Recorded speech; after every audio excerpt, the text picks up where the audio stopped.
سلام دوستان، خوش اومده به کانال خودتون تخم مرغ. امروز میخوایم بریم با بهترین غذاهای بوشهر آشنا بشیم.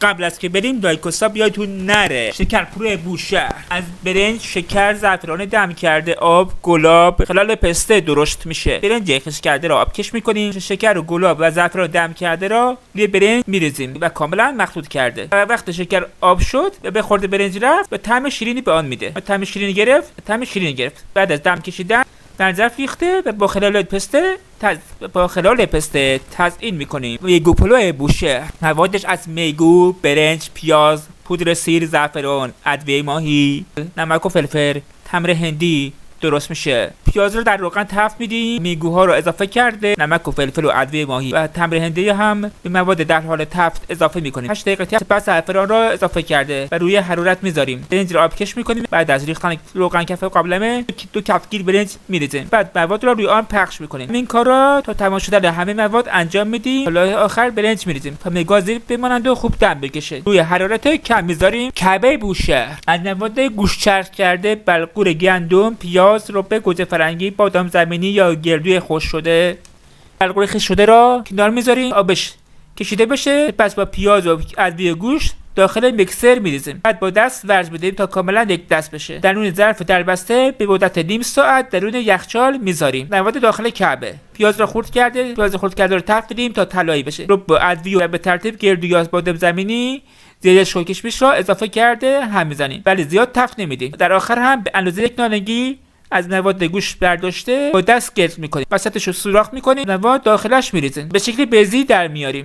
در روغن خیلی داغ سرخ کنیم. دال عدس بوشهر: از عدس قرمز، پیاز، سیر، نمک و زردچوبه فلفل، رب، لیمو عمانی درست میشه. پیاز و سیر را خرد کرده سرخ میکنیم، زردچوبه فلفل را اضافه کرده خوب تفت میدیم. عدس رو جدا میپزیم. پخت پیاز داغ و رب را اضافه کرده و میذاریم جا بیفته. قلیه میگو: از میگو، سبزی ماهی، تمر هندی، سیر، ادویه ماهی، فلفل و نمک، روغن، آرد درست میشه. تمر هندی را کمی با آب مخلوط کرده و عصاره آن را با آرد مخلوط کرده کنار میذاریم. سبزی ها را ریز خرد میکنیم، با روغن تفت میدیم تا سیاه بشه. پیاز و سیر را هم تفت داده، سپس سبزی را به آن اضافه میکنیم. ادویه و عصاره تمر هندی را با سبزی مخلوط کرده روی حرارت ملایم قرار میدیم تا جا بیفته. در آخر میگو را اضافه کرده. 5 دقیقه بعد غذا آماده است. قلیه ماهی: از ماهی شیر یا سنگسر، سبزی ماهی، تمر هندی، سیر، پیاز، ادویه ماهی، روغن، نمک و فلفل درست میشه. تمر هندی را با آب مخلوط کرده تا صاف و یک دست بشه. کمی از غلظت آن کم بشه. آرد را به آن اضافه کرده هم میزنیم تا یک دست بشه و کنار میذاریم. ماهی را نیم ساعت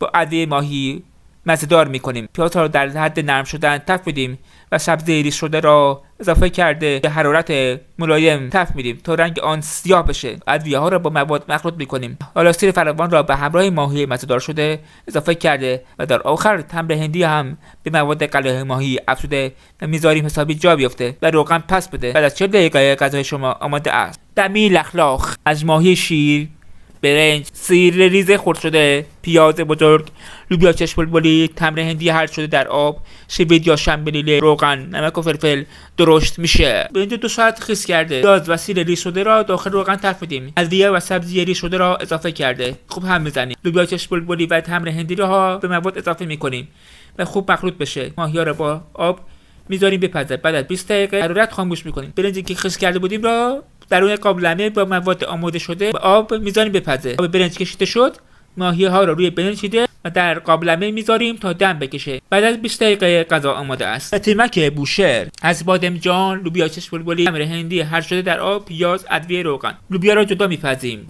پیاز رو کمی تفت داده و بادمجان خرد شده را به آن اضافه میکنیم. بعد لوبیا پخته شده را به بادمجان اضافه کرده، ادویه و تمر هندی را هم با آن اضافه میکنیم و میذاریم تا جا بیفته. دمنه یا للک بوشهر: از بلغور گندم ریز، پیاز، آب یا آب مرغ، روغن، ادویه درست میشه. پیاز رو تفت داده و ادویه را اضافه کرده. بلغور گندم که از قبل بود داده ایم داخل آب میریزیم. از کامل کشیده شد مثل برنج دم میکنیم. قیمه بوشهر: گوشت سردست، پیاز، سیب زمینی، دارچین، پودر لیمو عمانی، رب گوجه فرنگی، زعفران دم کرده، فلفل و زردچوبه و نمک و روغن درست میشه. پیاز را همراه زنجبیل تفت میدیم. گوشت و سیب زمینی را اضافه کرده آب میریزیم، میذاریم بپزن. هم جدا میپزیم. وقتی همه مواد پخت با گوشتکوب آنها را له کرده و دوباره روی حرارت قرار میدیم. آب و روب اضافه کرده.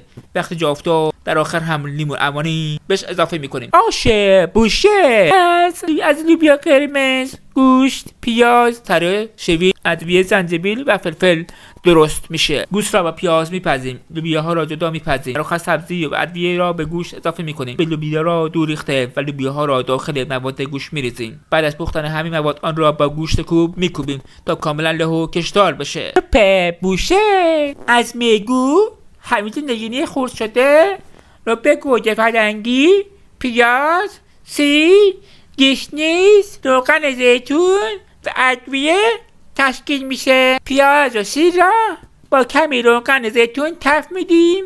گشنیز را اضافه کرده 5 دقیقه تفت میدیم. ادویه و رب هم اضافه کرده خب هم میزنیم. ادویه اضافه میکنیم. در آخر هم به مواد آب میریزیم و میذاریم سوپ جا بیافته. بچه‌ها مرسی تا اینجا همراه بودید. لایک و ساب فراموش نشه. کامنت هم بذارید. دوستتون داریم. تا ویدیو بعدی. بدرود.